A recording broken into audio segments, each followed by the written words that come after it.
Hey, do you like being chill? Do you love them warm fuzzy feelings you get from seeing small things being cute? Are you sick of basic bitch Isekai, where you play harem bingo starring Blandy McProtag and his problematic posse of purse? Because if so, then buddy, I've got the thing for you. I'm Jamie, and this is Ascendance of a Bookworm, First Impressions.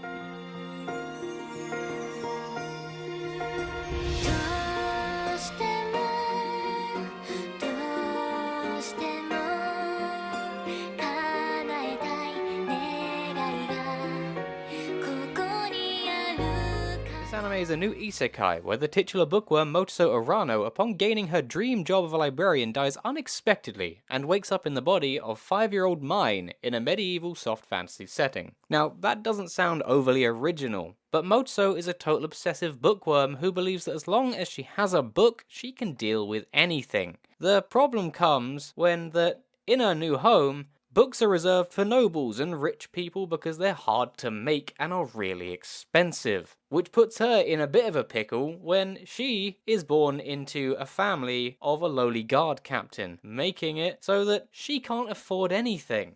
She be poor, and this is where the show truly hooked me. It's not about combat or creating your Uber party of the harems. No, it's about Motoso and how she deals with her new situation and tries to conceive ways of getting her tiny hands on a book. And if she can't get one, then damn it, she'll make one. Over these first 3 episodes, because the 3-episode rule is now just so ingrained in my head that I can't stop no matter how flawed that system is. You see the ways Motoso, now Mine, concocts plans to create her book from learning about her new world, dealing with the frail body she's inherited, to hell, the trials of just getting paper, because it is, strangely, an actual problem. This stuff was so expensive or hard to make that it cost roughly 1 month's wage of a guard captain to buy a few sheets. So naturally, when she asks her new dad, his response is very understandable. As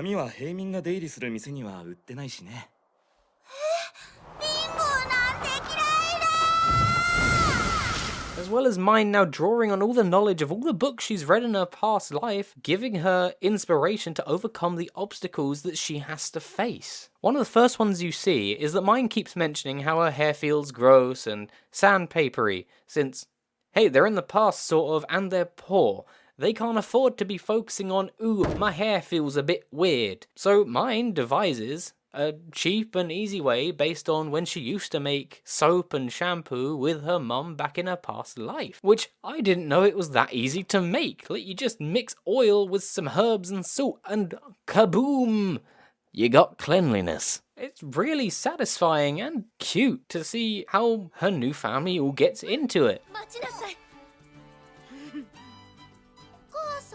Speaking of the family, all the characters that I've seen so far are bursting with pure lovability. My favourite currently being the dad, who actively got jealous when Mine showed admiration for his subordinate Otto at work for teaching Mine to read. But when Mine needs his help, his reaction is enough that something magically flew into my eyes repeatedly for the rest of the episode.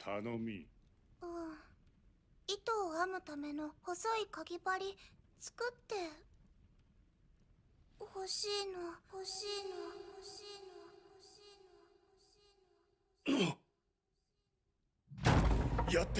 The one major flaw I can see with this show for me personally is that I can't shake this uneasy feeling of a 5-year-old girl dying and just getting replaced, and her family seeming to get better for it. Like, yay for them, but a 5-year-old girl is just gone now. Like, her body's there, but her mind, the thing that matters, is just gone. And as much as I enjoy the show, there's always the end of like, but what about the actual Mine? She died.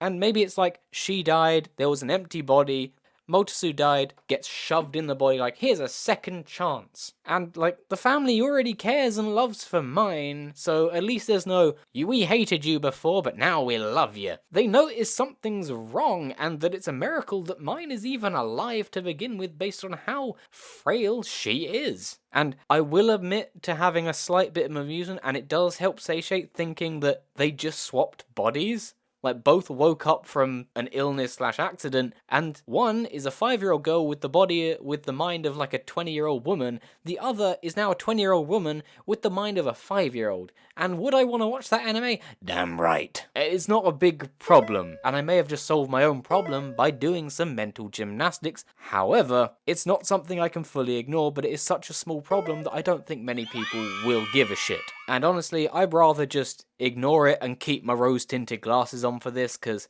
yeah, this is some good stuff. 後で覚えたレーサーミの腕を見せてやる